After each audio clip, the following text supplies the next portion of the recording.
Can you believe it? The first month of the year is already over, and we're in February now. And in many ways, January was very similar to last year. We had one big super hit film in Uri the Surgical Strike.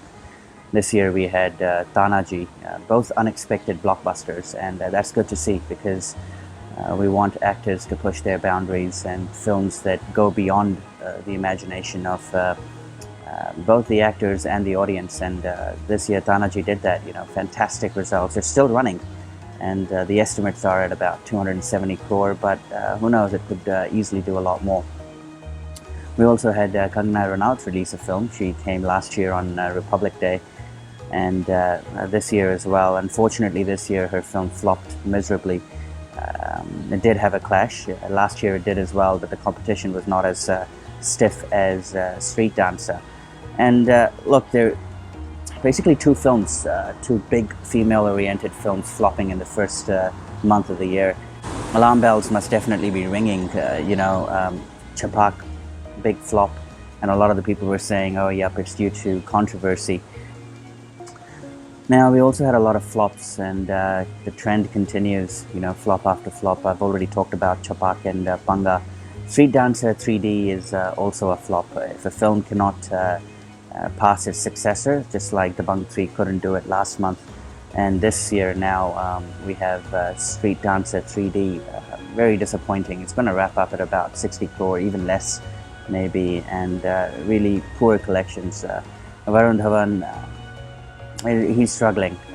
It's 2 in a row now after Kalank, and he really needs to up his game a little bit if he wants to contend. Last year or the year before, after Judwa 2, I thought that this guy is inching towards the 200 crore club. He also had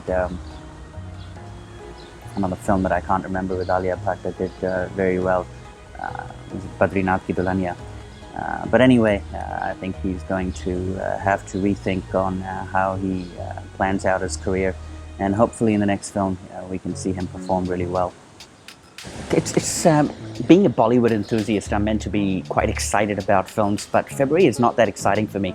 And the trailers that I've seen haven't really impressed me. I don't really think that some of these films that are lined up are going to do enough to make me go to the theater and watch them on the big screen.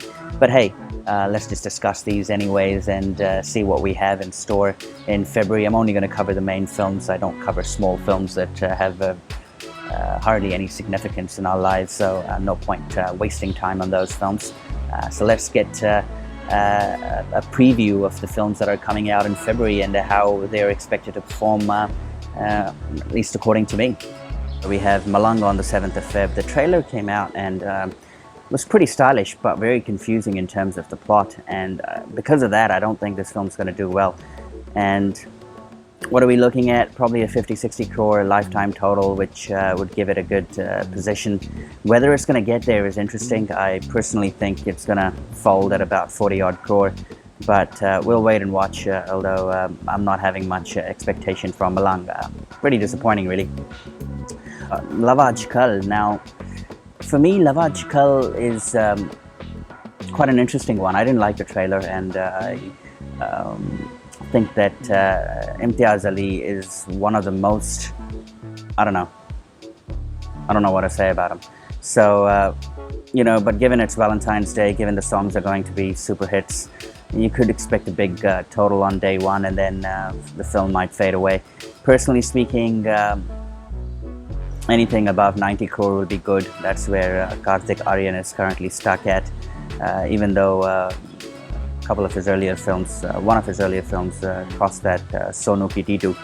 But ideally a film like Love Aajkal in its full form should do about 140, 150 crore, given that the 2009 film did 60-odd crore back in the day. So it'll be interesting to see, but I'm not having my hopes pinned on this film, and I'm not going to watch it. So do let me know if you do show for this film what sort of content and romance it brings in 2020. We also have Shiv Mangal Savdhan. I wasn't excited by the promo. Kind of been there, done that, and we're kind of seeing Ayushmann Khurrana repeat himself again, at least the feel of the film. even though the plot is different, but the characters and the setting looks quite similar. I'm going to skip this one. In terms of the expectations, well, Ayushmann usually should bring in about 100 to 110 crore. People might go, but I think Bhoot is also coming out at the same time. Vicky Kaushal, that might be an interesting film to watch out for. Obviously, Vicky Kaushal had a dream run in the last couple of years, and let's see if that dream run continues. Hard to say what a film like Bhoot can do, but again, anything over 60 crore would be quite positive for Bhoot. So let's see. Ideally, in an ideal situation, you would have two films crossing the 100 crore mark, and that would be deemed a success.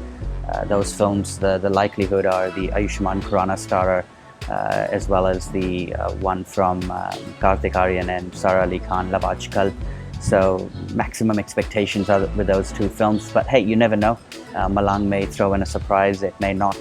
And we will see what happens in the coming weeks. It's not too far away.